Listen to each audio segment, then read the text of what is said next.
Essa palavra significa coronel. E qual que é a pronúncia dela? A pronúncia dessa palavra, pessoal, é essa aqui, ó. Colonel. Colonel. A ortografia dessa palavra, ela deveria ser essa daqui.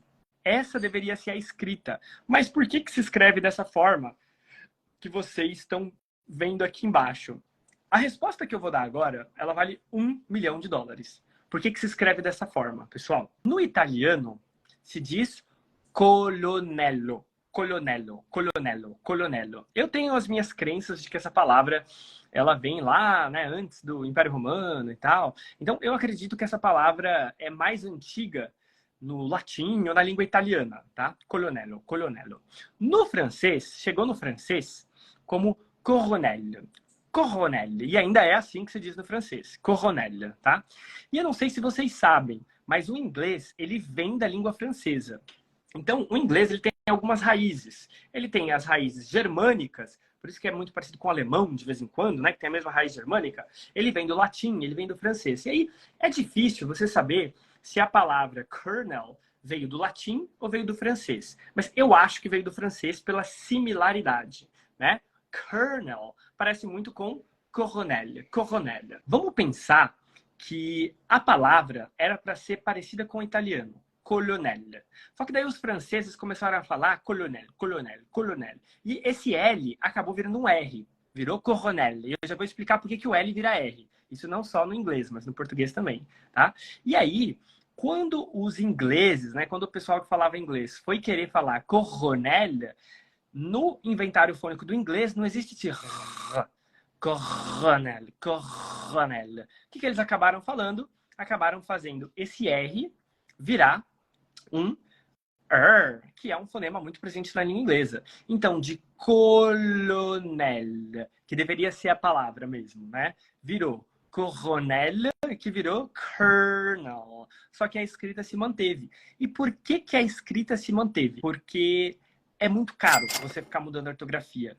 Pensa que você tem quantos bilhões de livros existem no mundo impressos, né? Imagina se você faz uma reforma ortográfica agora. Quantos desses livros não estariam errados? Iriam perder muito valor de mercado. E não só os livros, mas os filmes legendados, tudo que tem letra. Pensa no seu dia a dia, tudo que tem letra. Filmes, livros, a configuração do seu celular, embalagens de alimentos. Pensa em tudo que você vê letra por aí.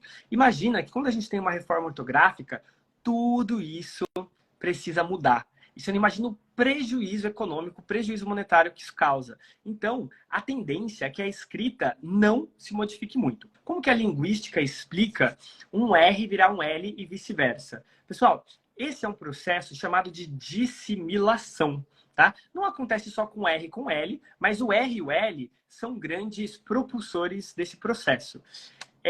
Os linguistas perceberam, né? Só para vocês saberem, pessoal, o que é um linguista? Um linguista é um doido que observa as línguas. E aí ele fala assim, isso aqui é um princípio linguístico se ele observar na maior parte das línguas. Então, muita gente acha que linguista é quem fala vários idiomas. Não, isso não é verdade. Inclusive, existem linguistas que não falam nenhum outro idioma estrangeiro, só falam uma língua, né? Linguista é aquele cara que estuda a língua de uma abordagem filosófica. Ele pega, compara, pensa, né? Para você ser um linguista, você tem que observar padrões em várias línguas e perceber similaridades. Linguista é o que estuda linguística, que é, né, uma faculdade que a gente tem aqui dentro da cabeça. Então não tem nada a ver com falar línguas, tá? Claro que falar línguas ajuda, mas assim como falar línguas ajuda na linguística, ajuda se você é um engenheiro, um advogado, um médico, um programador, um vendedor, ajuda em tudo, né? Falar línguas. Mas linguista não é quem fala línguas, tá? É quem estuda o comportamento das línguas, que é uma coisa completamente diferente. Mas enfim, voltando aqui. Os linguistas perceberam que em vários idiomas o R e o L, eles são trocados. A gente acaba trocando eles, né?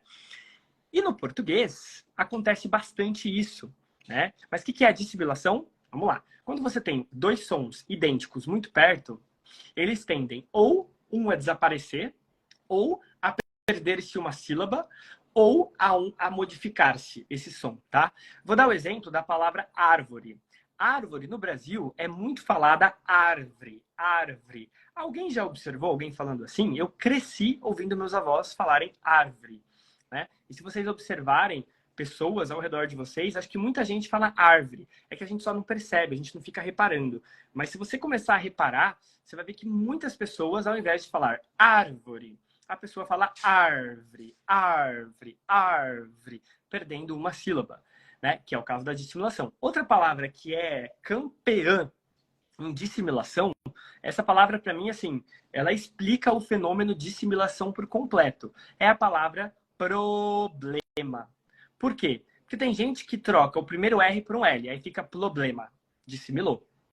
Tem gente que troca o segundo L por um R, aí fica problema, dissimilou. Tem gente que fala problema, tem gente que fala problema, tem gente que fala problema, né? Perdendo. Então, a dissimilação, de novo, ela se caracteriza por três coisas. Ou você perde uma sílaba, ou você modifica um som, ou você perde esse som por completo, tá? E as consoantes R e L, elas são muito comuns no trato vocal. Se você ficar alternando aqui, pessoal, L, R, L, R, L, R, você vai perceber que tanto R quanto L são consoantes que são pronunciadas exatamente no mesmo ponto de articulação e elas têm características fonéticas similares, né? A diferença entre elas é muito baixa, né? O R, ele é um pouquinho mais rápido, é uma batida um pouco mais rápida, o ar sai pela lateral. Essa é a principal diferença, que eles têm o mesmo ponto de articulação. Então é muito comum a gente trocar, tá bom? Isso é um processo, de novo, de assimilação. Por que é um fenômeno linguístico? Porque acontece em várias línguas. Assim como acontece no inglês, aconteceu na palavra kernel, acontece no português, na palavra problema. E se eu for falar aqui para vocês palavra e falar palavra, não é que eu não sei o certo, é que dissimilou. É normal, isso acontece com o nosso trato vocal. De vez em quando, você vai trocar o R pelo L. Isso é completamente normal. Ok? Você vai falar completamente, você pode falar completamente. Você vai falar inglês, você pode falar inglês. Então, esse tipo de coisa... Por que quando você vai falar inglês, você troca o L para o R? Você não troca por nenhuma outra consoante disponível no seu inventário fônico. Porque elas têm muita similaridade. Outro exemplo no inglês da dissimilação, que é esse fenômeno linguístico, é a palavra surprise. Surprise, né? Muito no passado, essa palavra era pronunciada surprise. Surprise. Só que essa pronúncia, ela é uma pronúncia arcaica, em desuso. O que isso quer dizer? Que as pessoas não usam mais essa pronúncia. A pronúncia da palavra surpresa em inglês não é surprise. Se você fala surprise, você está falando a palavra como lê. E eu já disse para vocês, não é para aprender inglês como lê, é para aprender pela prática. A língua não é lógica, não é porque na escrita tem um R que você vai falar o R. Lá no kernel não tinha R, você falou R, né? Você lembra do kernel? Não tinha nenhum R, aí você falou kernel, que é a pronúncia correta. Então, a mesma coisa acontece aqui. E as letras, elas não são as nossas amiguinhas. As letras, elas são traiçoeiras. Então, a pronúncia não é surprise, é surprise, surprise, surprise.